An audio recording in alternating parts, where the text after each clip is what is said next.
And the first thing that we want to say there is nothing is impossible for God. Unless you harden your heart, then it becomes impossible to come back. And what's going on here, why is it so impossible, is that you're continuing to crucify the Son of God. At one time, it was your sin, and he died for your sin. And when you go back to what you were doing beforehand into that previous life, you're doing it again.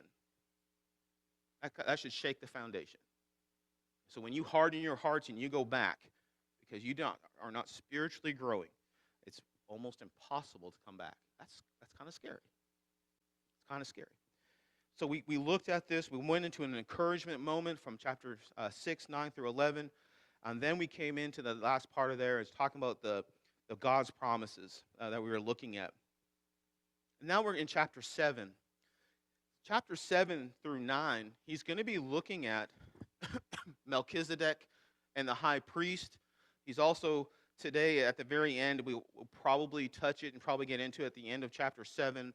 He's going to be making the comparison that how Jesus is even more superior to Aaron and that high priest. And so, for the next couple chapters, chapters 8 and 9, I think I can go a little quicker. Chapter 7, I'm going to spend a little bit more time here. But chapters 8 and 9, I'm going to probably go a little bit quicker through those because he repeats several of the things. Now, when I came to this chapter, as a Christian, thousands of years later here, I've never dealt with a high priest. I've never dealt with going to the temple and offering sacrifices. I've never dealt with the Levitical tribe. That's not a problem. That's not one of my problems I deal with in my Christian life. Am I making sense? I'm not a Jew. I wasn't under that system. I wasn't under that old covenant at any time. And so when you come to this, he's really, again, coming to those Jewish Christians and trying to make them understand Jesus is now our high priest. But what can I take from it? What I take from this, and when we're studying this, is to show how important and who Jesus Christ is and how everything links to Christ. And if everything links to Christ, and you can see Christ in the Old Testament all the way into the New Testament, to me it just establishes who he is and establishes that foundation even more for me. Almost makes my foundation thicker when I understand Jesus Christ and who he is and what he means to me. And that's what I'm pulling away from this. And so we're going to study Hebrews, the 7th chapter. We're going to start in verse 1. I'm going to read verses 1 through 3 and then look at those. And then we'll keep going from 4 through 10, 11, I think down to about 15. And just kind of break it up a little bit.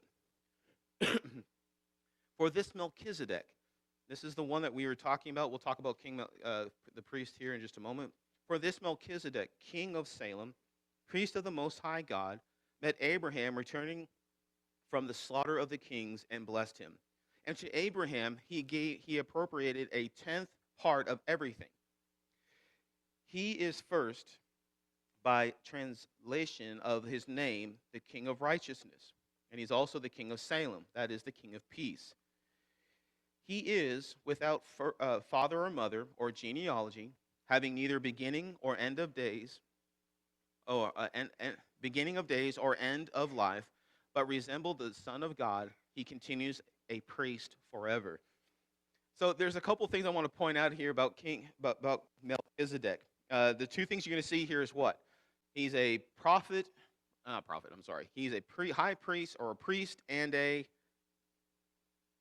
king, right? What does Melchizedek mean? His name. It's right there. King of righteousness. So everything that you're looking at Melchizedek here, Melchizedek is the type of Christ. He's just demonstrating Melchizedek is a type of Christ. You can look at Christ, Melchizedek, and you can see Christ. So you have the King of righteousness. What does righteousness mean? Okay, right living. Anybody else want to add to that? Right with God. Right, yeah, because if you're right with God, then you can do right living. Your decisions, your thoughts are all righteousness. It's not just big part of that is your actions, but your actions are because you are righteous, right? Your heart and your mind are where they're supposed to be with relationship with God. And because of that relationship, you are doing the right things, okay? Fulfilling those right things. You can see that in Christ. We can spend all day on this. This is just so good. What does Salem mean? So he's the king of Salem. He's the king of peace. I mean, you can't write it any easier than this, right? What does Jesus bring? Peace, right? He brings peace, a relationship with God through him, a piece of getting rid of our sinful life and then coming into a better relationship with God. I mean, at so many levels, he brings peace.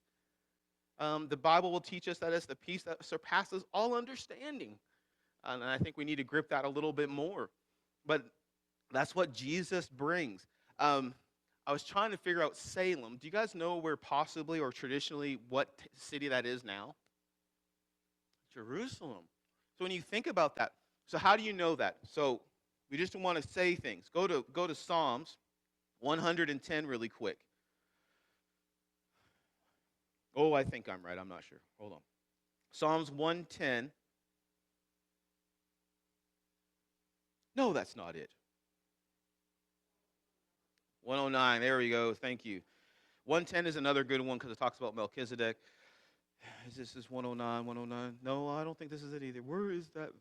That's why you write things down, John Page. Is it 109? No, that's not it.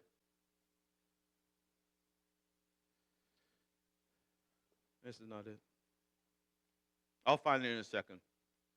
But he's talking about on Zion. Somebody look up the term, Google it. I know you have cell phones. Pull them out. Come on. You look at them during my sermon, so don't tell me you don't have them. Pull them out, look up the term Salem, find it in Psalms. I need to find that verse in Psalms. Okay? Now, some people will say that this is not Jerusalem. You can use John chapter 3, verse 23, because that's where John the Baptist is baptizing near Salem, and there's a bunch of water. So some people will say, no, that is not Jerusalem. But if you look at that passage that somebody is Googling for me at some point, 76, good job. Psalms 76. Now put them away and don't use them during my lesson. Psalm 76. Yes, that's it. That's it. In Judah, God is known. His name is great in Israel. His abode is established in Salem. His dwelling place in Zion. There he broke the flashing arrows, the shield, the sword, and the weapons of war. So when you read those verses, you're saying, okay, where is that? And the first thing you come to your mind is, it's got to be Jerusalem. And that's the verse that they kind of go look at and go, this could have been Jerusalem. But if it is Jerusalem, again, you're just adding to the moment. He's a priest of God in Jerusalem, and he's a king of righteousness and peace, and that's what Jesus brings at all of that moment. So what we're finding here is this Melchizedek is greater than and superior to Abraham. Why do we know that he is superior to Abraham? Very good. When you look there in verse 2, and you know what? I'm going to read verses 4 through 10. See how great this man was to whom Abraham, the patriarch, gave a tenth of his spoils? And those descendants of Levi who receive the priestly office have a commandment in the law to take tithes from the people, that is, from their brothers, though these are also descended from Abraham. But this man does not have his descendant from them receive tithes from Abraham, and blessed him who had the promises. This is beyond dispute that the inferior is blessed by the superior.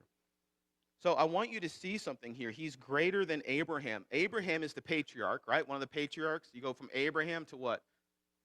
Isaac, Isaac to Jacob, Jacob to 12 tribes into the nation and going into Egypt, blah, blah, blah. We know the history. What's the point he's trying to make here about Melchizedek and Abraham?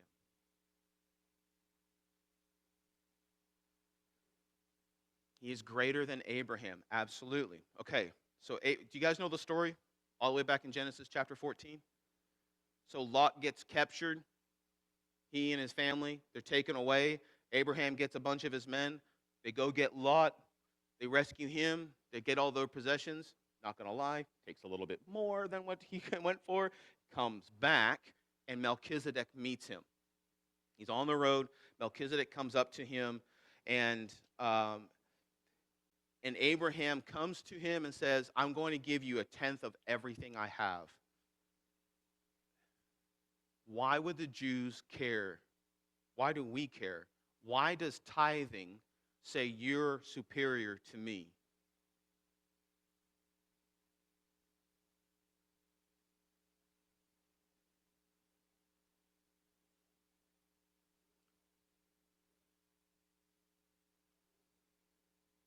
Okay, so you give to the person who's superior to you, except what? Except our code, yeah. We're not getting into it. Not getting it. Bang, killed the rabbit. Why is tithing?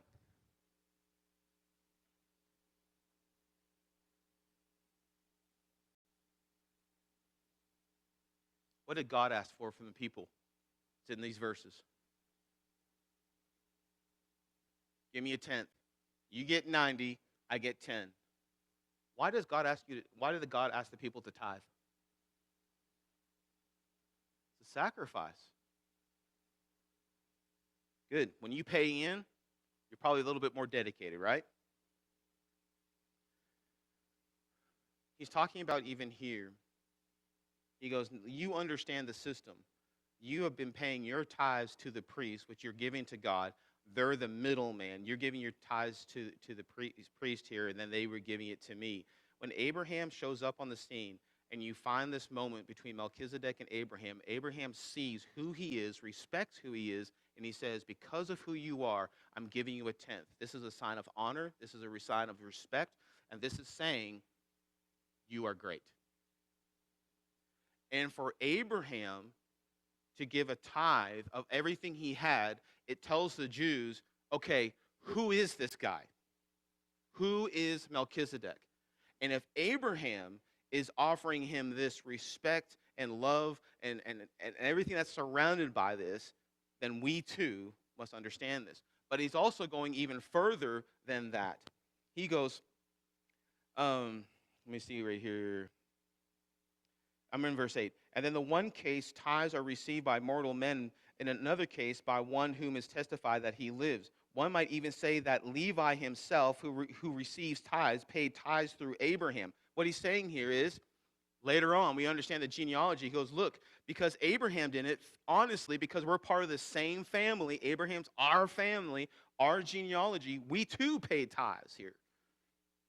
And he's just trying to show that Melchizedek is greater than even our patriarch Abraham. And one of the reasons is, going back to verse 3, he is without father and without mother, no genealogy. He has no beginning. We have no idea what happened to him and what he grew up in and who his family was. And we have no death certificate. Right? Why is that so important? We're paying tithes and there's no genealogy. Why is that so important?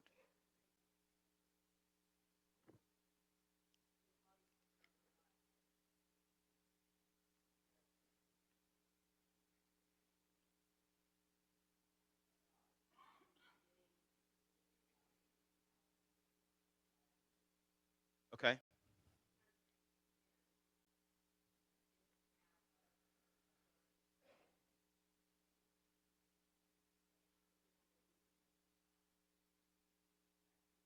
Okay. Is genealogy important to the Jew? 100%. You can go back. My mama's this, my daddy, my mama, all the way. You want to talk about a family tree? They understood family trees, right? They're probably one of the best genealogies of understanding going back through history. And we all go back to Abraham for them, right? When the Jews are talking about, and he comes onto the scene, and this is not the first time he talks about how Jesus is the high priest, the first thing the Jews are going to say is, no, he's not. He can't be the high priest because he's not a Levite. Because Moses, that's an interesting one. That's new. Moses, what tribe was he from? Levi. How do you know that? He's from Levi. It goes back to Genesis when he's talking to God is actually talking to him at the burning bush. He goes, I'm going to give you your brother a Levite. So we understand he's from the tribe of Levi. So that's interesting. And so he goes, listen, no, he's not a Levite. No, he's not from the lineage of Aaron. No, no, no. But he's above this. Let me try to help you understand the whole there's no end. The Bible does not tell you that Cain dies. You remember Cain and Abel? The Bible never says, and he died. But tell me about Cain.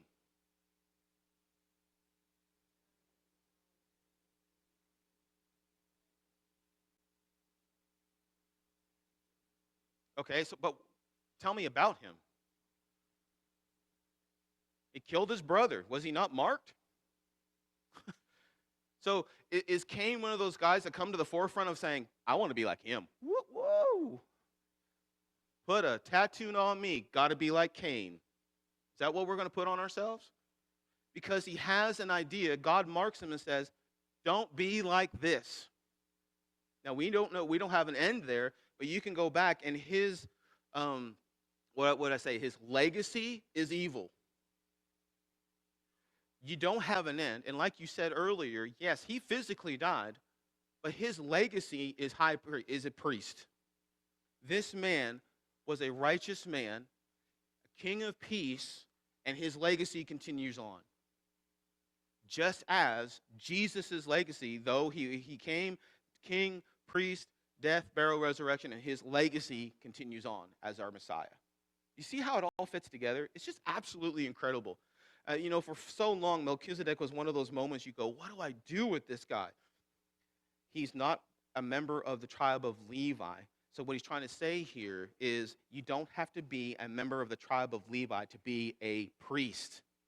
Melchizedek rose above this. How do we know that Melchizedek could rise above this? Because Abraham, your patriarch, gave him a tithe, meaning he is superior.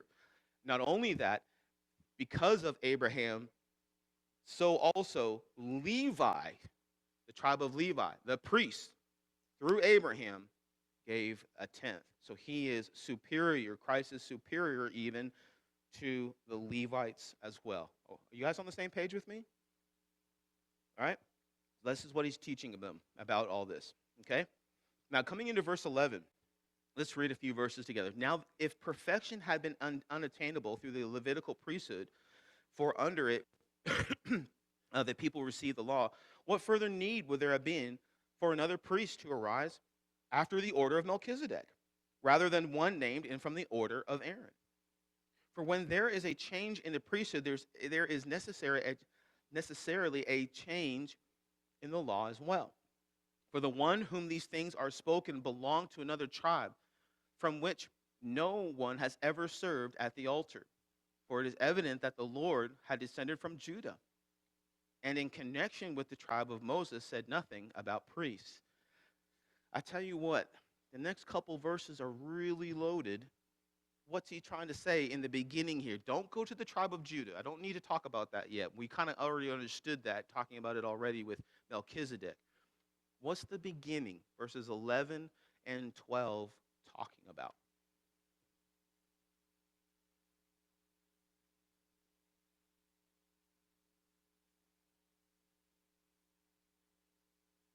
Okay. That's big, isn't it? Because of the priesthood changing, what has to change with it? The law. I did that. How do you not get it?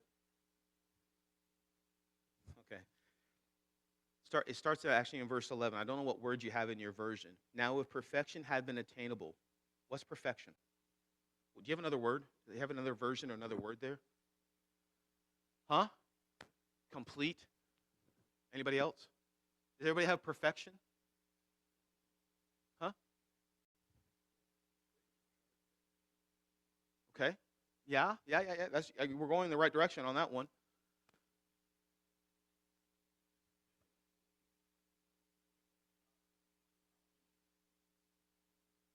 Right. Yeah, it's not linear. It's by God. We're going to talk about that in just a few minutes. by the oath that we're going to look at when you come over here, verses 18 through the end here. God deal with perfection. What was not attainable under the old law? Huh? Okay, they couldn't keep it because they're human. It was a good covenant, but man couldn't keep it. Never tell me the old covenant was not good. Because if God made it, from what I understand from Scripture, it's good. But we couldn't keep it as mankind. We could not do it. Okay?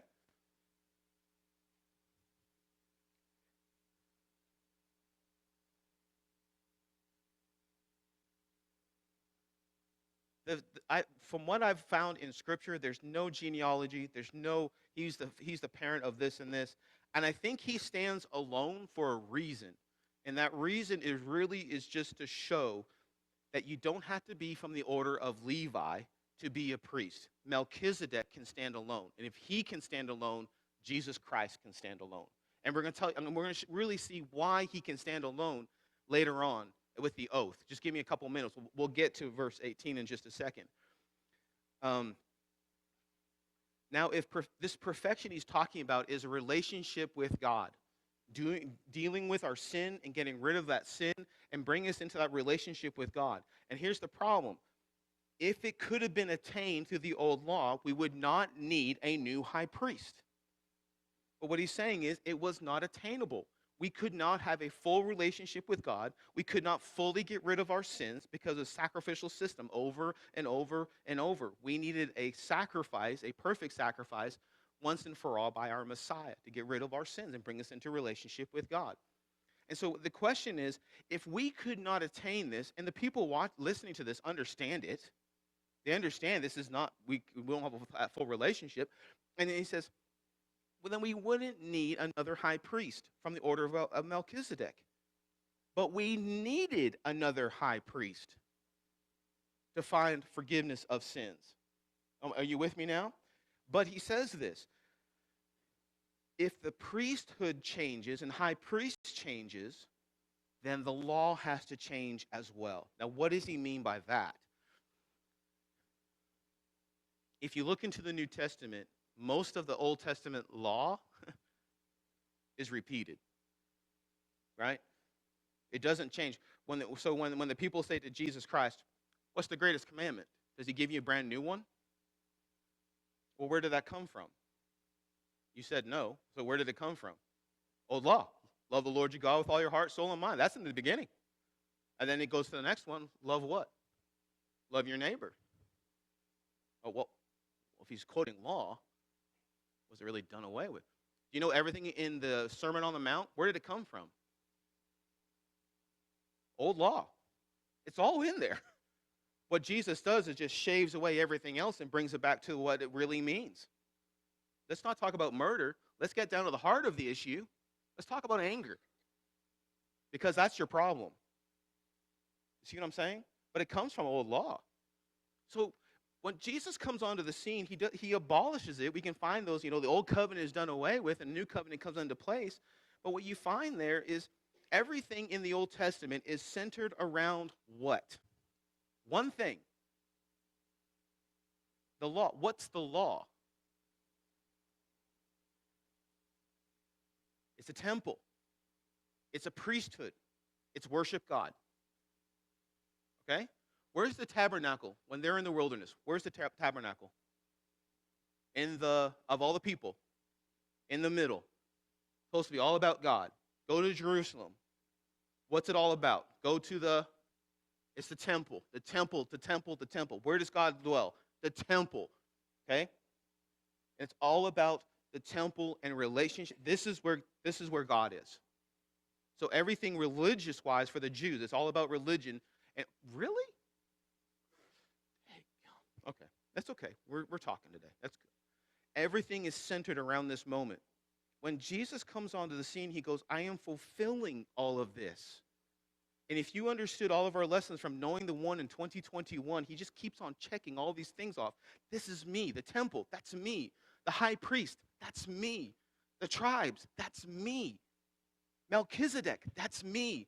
Moses, that's me. So when he comes onto the scene and he says, now this is our high priest. We don't need a man to go into the Holy of Holies to sprinkle blood on the mercy seat, which is the Ark of the Covenant, once for his sins, and then again, he talks about this in just a second, and then again for the sins of the people. We don't need that guy anymore because Jesus tore the veil from top to bottom, and now we could go into the presence of God directly through Jesus Christ. Now, does that make sense? What he's saying here is we're making a shift to what you understand here, temple, temple, temple, to Jesus Christ. Where's the temple now? Where? It's us. Is that an easy switch for them to understand? Absolutely not. Absolutely not. But that's what he's talking about here. He goes, if the high priest is changing, what we center everything around, then we need to understand how Jesus takes effect. Instead of the temple and that an amazing, I could only imagine what it looked like, and how we have a relationship with God totally changes when Jesus comes onto the scene and he makes his sacrifice, he dies for our sins, and through him we have a relationship with God. So that everything changes. Does that make more sense now?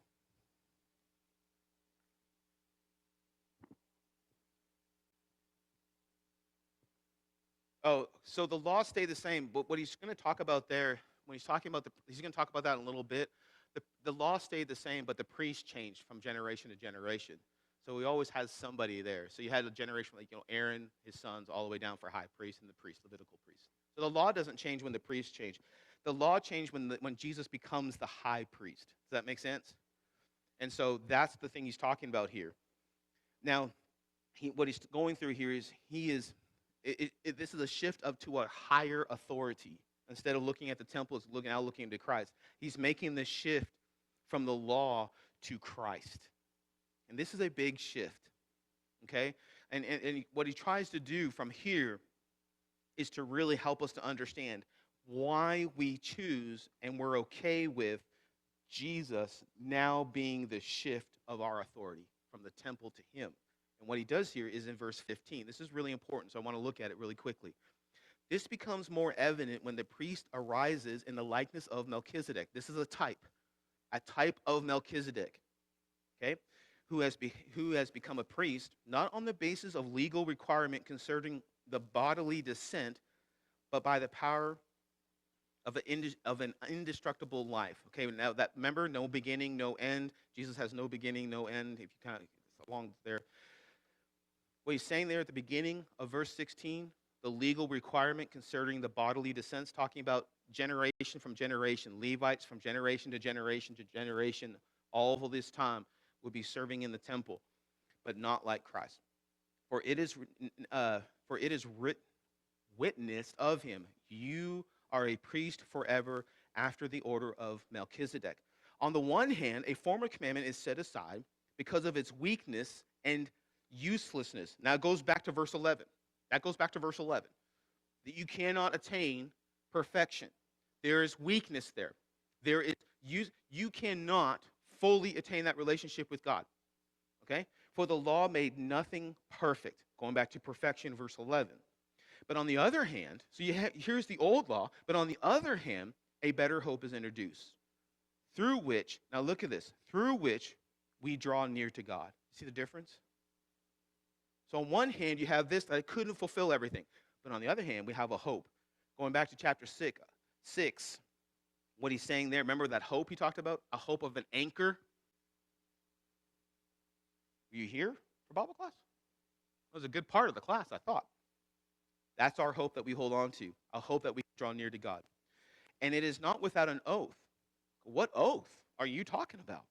For whose was formerly became priests were made such without an oath. They did not, the Levitical priests in the Old Testament did not have to take an oath. Yes, I will take care of the temple and I will do the sacrifices. You did it because you're a Levite. Did it make sense? You didn't have to take an oath. You're a Levite. That's what you do. Okay? So no oath was taken. That was by family right. But this one was made a priest by an oath by the one whom said, the Lord has sworn, and I will not change his mind. You are a priest forever. Who's saying this? Who is making him a priest forever like Melchizedek? Huh? God. Can God do that? I'm going to go ahead and say yes. And so people are listening to this. These Jews are listening to this. How can he be our high priest? Because God said, you're going to be a high priest forever. There's an oath here. So he's walking through this passage and saying he's greater, he's greater, he's greater, and he's greater. Going back here, he gives Abraham gives a tenth to Melchizedek. Also, and we didn't talk about this, and I should have looked. I underlined it in my Bible, verse 7. Melchizedek in that story blesses Abraham. And what does the Bible say? There's no dispute of something else here. The inferior is blessed by the superior. If Abraham was bigger and better than Melchizedek, then Abraham would have blessed him. But it's the other way around. So there's another reason. And then he talks about how he's superior to the Levites. And then he says we couldn't attain this perfection. It's only going to be through him. And God said that he's going to be a priest forever. That is going back to Psalms 110. Okay? It's good stuff, isn't it? A little bit deeper, but good. Is everybody with me? I'm excited.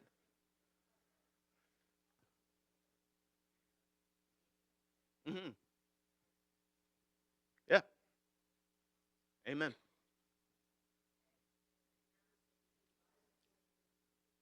That's fantastic.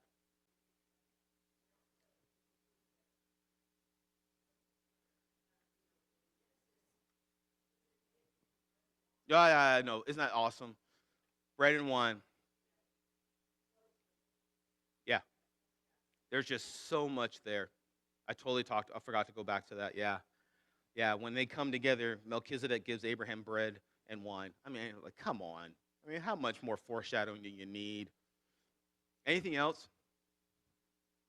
Yes.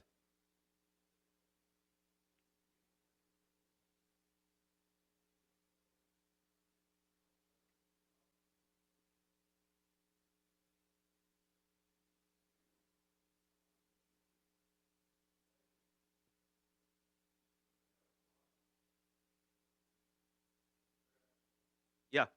Well, let's answer that a little bit. I think I can get down to 25. 22. This makes Jesus a guarantor of a better covenant. What does that mean? Do you have another word there? This is big. Guarantee? Guarantor? Anybody else have another word? You have what?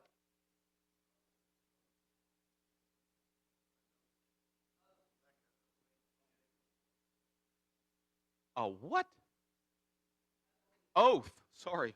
Wow. Woo, did not hear that at all. Wow. Okay, an oath. Anybody else have another word? What does it mean? This guarantor is putting in one's hands a pledge. What does a guarantor do in life? I really don't know, so I need somebody to answer that. What does a guarantor do?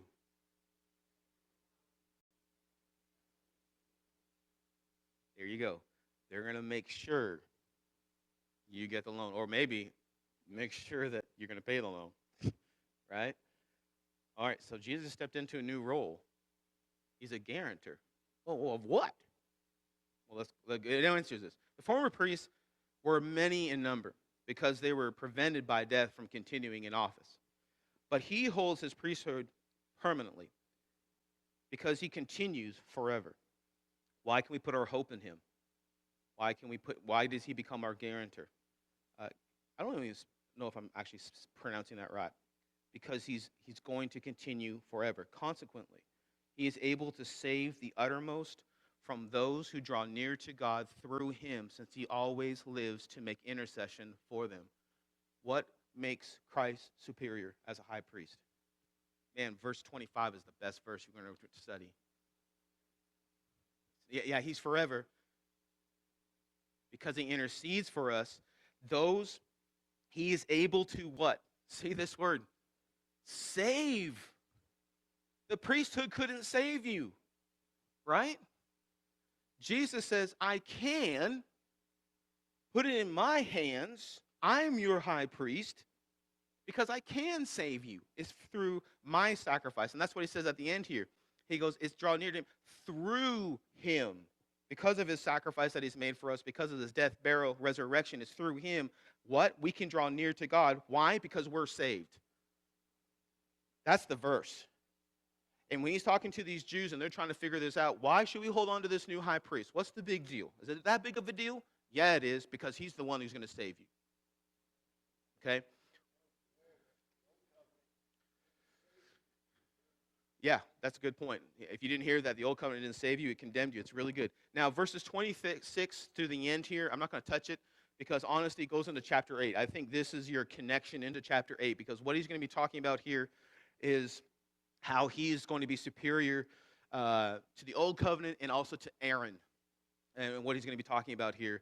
But when you look at the very beginning here, it's just, for it indeed fitting that we should have such a high priest. Who's our high priest? Holy, innocent, sustainable, separated from sinners, and exalted above the heavens. We'll talk about that next week. Think about what that means, especially to you, but also to the people who are reading this. Great class. I know this is kind of difficult, but is everybody on? Is everybody okay? Any questions? Yes, Joe.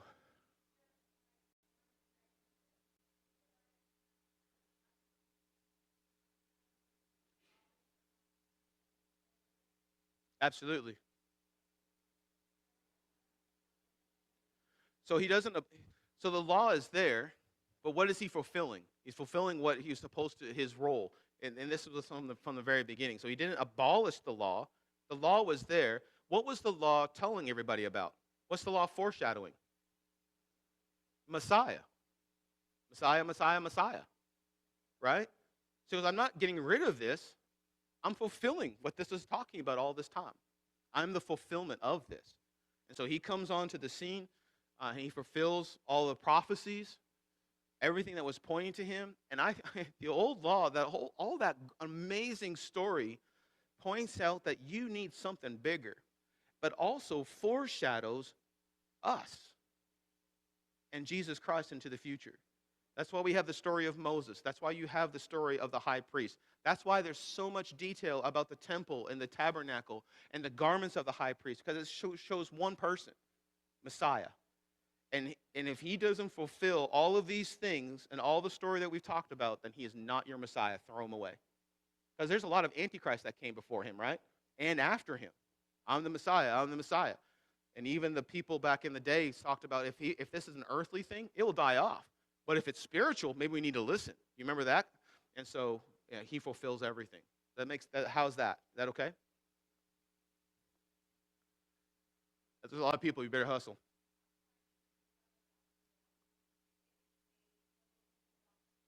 Yeah. Mm-hmm. Yeah. And yeah. And yeah, and I think that's the whole, you got to make this switch from this over to this. If you draw near to this is what's, draw near to Christ, this is what's going to happen. What's that? Yeah. Yeah, it was planned in Genesis, right? You know, when God is talking to Eve, he knew the plan, between the serpent and Eve.